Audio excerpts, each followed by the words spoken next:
दोस्तों स्वागत है आपका अपने YouTube चैनल में। यदि आप भी वोकैब्स तैयार करते हैं लेकिन वो भूल जाती है, यदि आपका भी सिलेक्शन वोकैब्स की वजह से नहीं हो पा रहा है तो ये वीडियो आपके लिए है, क्योंकि इस वीडियो में मैं बताने वाला हूं वोकैब्स को कैसे प्रिपेयर किया जाए, कैसे लर्न किया जाए, उसकी ट्रिक मैं बताने वाला हूं इस वीडियो में। और ये ट्रिक निश्चित रूप से आपको सफलता दिलाने में आपकी मदद करेगी, इसलिए इस वीडियो को पूरा देखिएगा। सबसे पहले हम ये देखते हैं, थोड़ा सा ये डिस्कस कर लें कि स्टूडेंट वोकैब लर्न कैसे करते हैं। तो आपने देखा होगा या हो सकता है आप भी ऐसे करते हो कि बुक लेते हैं कोई वोकैब की और वहां से कोई वर्ड देखते हैं और उसकी सिनोनिम्स या इंटोनिम्स रटना शुरू कर देते हैं या उस वर्ड को ही रटना शुरू कर देते हैं। अगर आप इस तरीके से वोकैब्स लर्न करते हैं तो निश्चित रूप से आपको आपके साथ भी वो समस्या होती होगी कि याद तो कर रहे हैं लेकिन दिमाग में रहता नहीं, भूल जाता है। तो सही तरीका वर्ड्स को याद करने का क्या है? देखिए, सबसे पहले सही तरीका जो है वो मैं बता रहा हूं कि वर्ड्स आप देखिए कोई बुक से और उसकी सिनोनिम्स बिल्कुल मत रटिए, वहां पे उस वर्ड को देखिए और उसका कॉन्सेप्ट समझिए वहां क्या दिया गया है। उसके बाद आप एक ऑफलाइन डिक्शनरी रखिए, उस वर्ड को उस ऑफलाइन डिक्शनरी में देखिए कि वो पार्ट्स ऑफ स्पीच में क्या है, पार्ट्स ऑफ स्पीच में वो वर्ड है क्या और उससे रिलेटेड और कौन से वर्ड उसमें दिए गए हैं, यानी उसका मेन वर्ड क्या है और उससे कौन कौन से वर्ड्स बने हुए हैं वो आपको डिक्शनरी में देखना है। और उसका सही प्रोनाउंसिएशन भी आपको सीखना है। फोनेटिक्स मतलब हो गया वर्ड का सही प्रोनाउंसिएशन भी सीखना है, यानी पहला काम है आपको उस वर्ड का पार्ट्स ऑफ स्पीच देखना। और ये पार्ट्स ऑफ स्पीच आप देखेंगे कहां से? डिक्शनरी से देखेंगे और उससे रिलेटेड और जो वर्ड्स होंगे उनको भी उसमें से समझेंगे और फिर उसका प्रोनाउंसिएशन सही करेंगे। और उतना इतना काम करने के बाद आप उस वर्ड को ऐसे ही नहीं छोड़ेंगे, उस वर्ड को लिखेंगे, फिर अपनी एक रजिस्टर बनाइए, उसमें लिखिए। जितनी भी वोकैब्स आप तैयार करती हैं जितनी वोकैब्स आप तैयार करते हैं उसको आप एक रजिस्टर बनाइए, उसमें जरूर लिखिए। दोबारा जब आप उस वोकैब को पढ़िए तो अपने रजिस्टर से पढ़िए, बुक से मत पढ़िए। तो इतना काम करने के बाद यानी वर्ड्स को पहले आप बुक में देखिए, उसके बाद डिक्शनरी में देखिए, उसका पार्ट्स ऑफ स्पीच देखिए, उसका फोनेटिक्स समझिए, उसका कैसे प्रोनाउंसिएशन किया जाएगा, उससे रिलेटेड जो भी वर्ड्स हैं उसमें उसको देखिए, फिर उसको अपने रजिस्टर पे लिखिए। और उसको रजिस्टर पे लिखने के बाद उसको सेंटेंस में हम कैसे यूज करते हैं उसको देखिए। अगर आपने इतना काम कर लिया तो इतना काम करने के बाद दोबारा आप अपना रजिस्टर ओपन करेंगे और अपने रजिस्टर से आपको अपनी वोकैब्स को फिर से क्या करना है? रिवाइज करना है। और रिवाइज करते समय हमको काम क्या क्या करना पड़ेगा? तो सबसे पहले आपको क्या करना है? अपनी वोकैब्स को मेमोराइज करना पड़ेगा।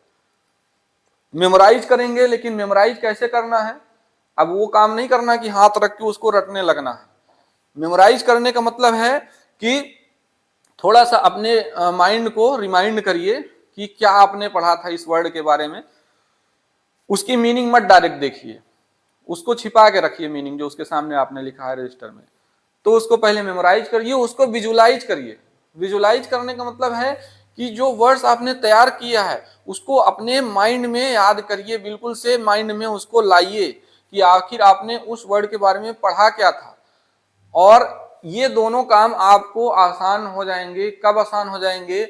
जब इधर वाला तरीका आप इस तरीके से ये चीजों को किए रहेंगे। मतलब कोई वर्ड आप डिक्शनरी में देखेंगे, जब कोई वर्ड आप डिक्शनरी में देखेंगे और उससे रिलेटेड जो भी वर्ड्स हैं वो सारे वर्ड्स आप समझेंगे, तो वैसे भी ज्यादा तक ऐसे वर्ड्स होते हैं जो अपने आप माइंड में बैठ जाते हैं बिल्कुल से, और ये तरीका बहुत काम का है। तो ये इस तरीके से आपको तैयार करना है और फिर विजुलाइज करने के बाद आपको फिर उसको अप्लाई करना है। अप्लाई करने का मतलब उसको यूज करिए। भाई जो चीजें हम पढ़ रहे हैं, पढ़ने का मकसद केवल एग्जाम में सफलता पाना तो है नहीं। पढ़ते हम क्यों हैं?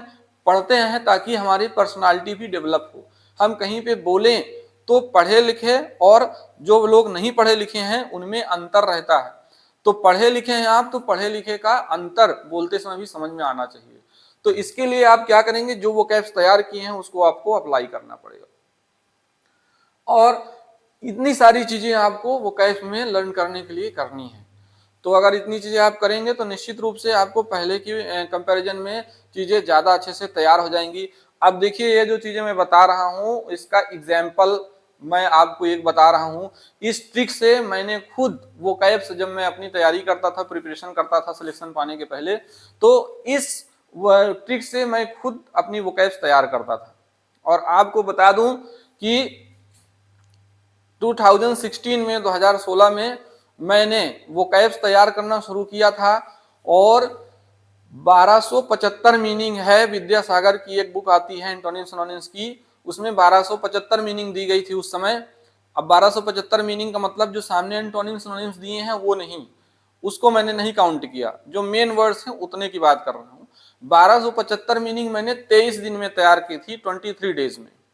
यानी आप सोच सकते हैं कि 1275 मीनिंग अगर 23 डेज में मैंने तैयार की थी तो लगभग 40 to 50 वर्ड्स डेली तैयार हो रही थी। लेकिन आप सोचे कि मैं उसको रटता था, तो रटता बिल्कुल नहीं था।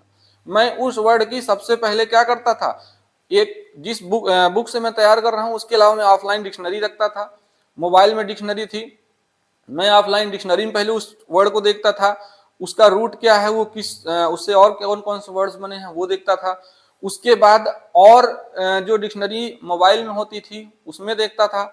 उसके बाद उसको अपने रजिस्टर में नोट करता था, और रजिस्टर में नोट करने के अलावा जो वर्ड्स मैंने उसमें लिखे हैं उसको मैं किसी भी समय खाली समय में ऐसे ही जैसे कोई मेडिटेशन करता है, मैं बस वैसे ही बैठ जाता था और उन वर्ड्स को अपने माइंड में लाता था कि जो मैंने याद किया है, जो वर्ड्स मैंने पढ़े हैं, अगर आज मैंने 50 वर्ड्स पढ़े हैं तो उसमें कितने वर्ड्स ऐसे हैं जो मेरे माइंड में अभी आ सकते हैं, और कितने वर्ड्स हैं जिनकी मीनिंग अभी मुझे बिना दोबारा रिवाइज किए याद है। तो अगर आप एक दिन में 10 वर्ड्स याद करेंगे, और इस तरीके से याद करने का मतलब इस तरीके से आप उनको अपने रजिस्टर में नोट करेंगे, तो देखेंगे कि 10 में से 5 वर्ड्स एटलीस्ट ऐसे होंगे जो या तो आपको लर्न हो चुके होंगे, या फिर लर्न नहीं हुए हैं तो कम से कम 2 या 3 तो लर्न होंगे ही।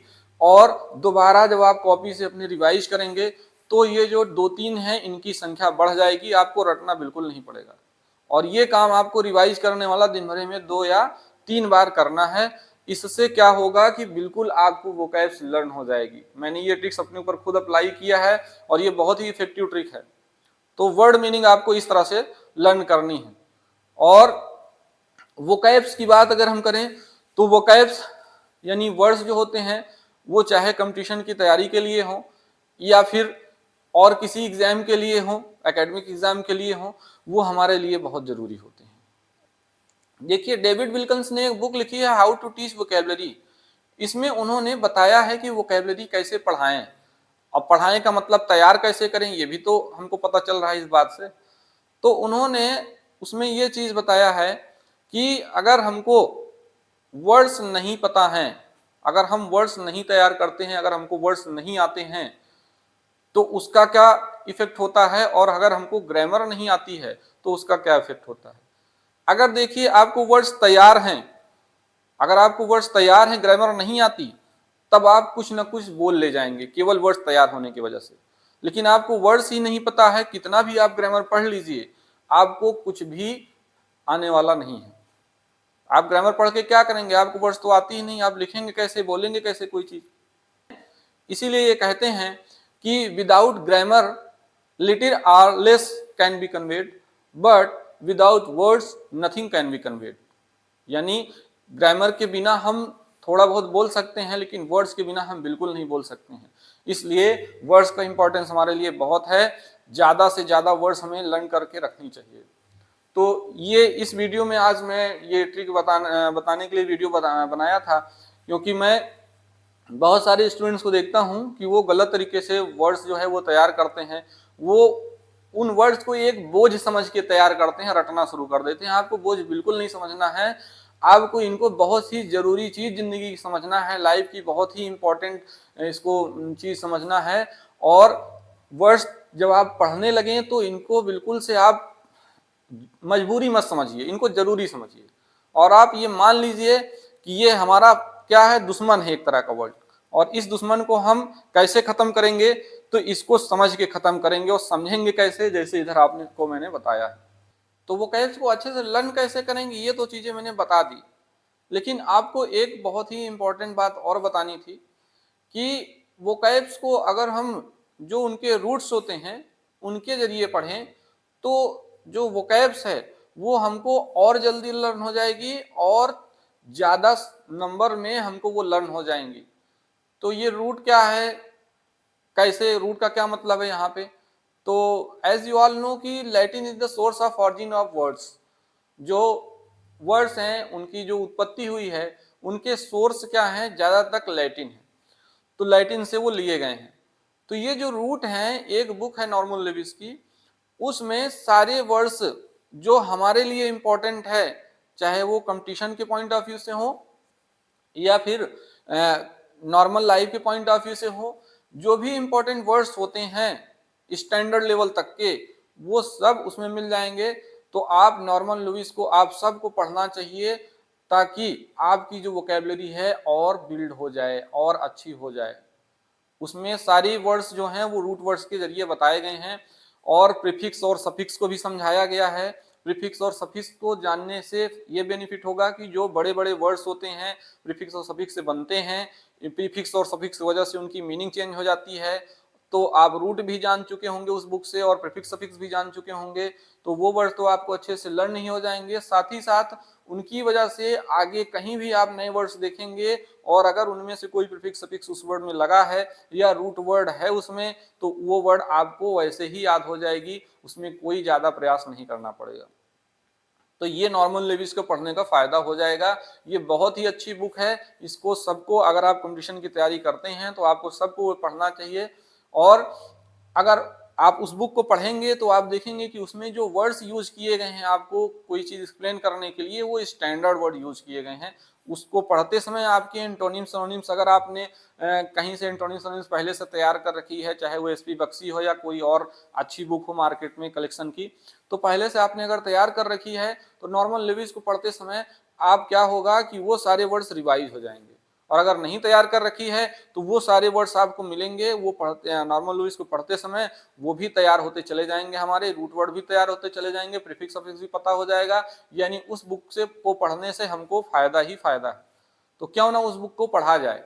अगर आपकी वोकैब्स पहले से कमजोर है, वीक है, तो आपको उस बुक को पढ़ने में थोड़ा प्रॉब्लम होगी। यदि आप उस बुक को पढ़ना चाहते हैं तो आपको मैं भी उस बुक को पढ़ा दूंगा, आप कमेंट बॉक्स में टाइप करिए और जल्द से जल्द मैं उस बुक पे भी सीरीज बनाना शुरू कर दूंगा।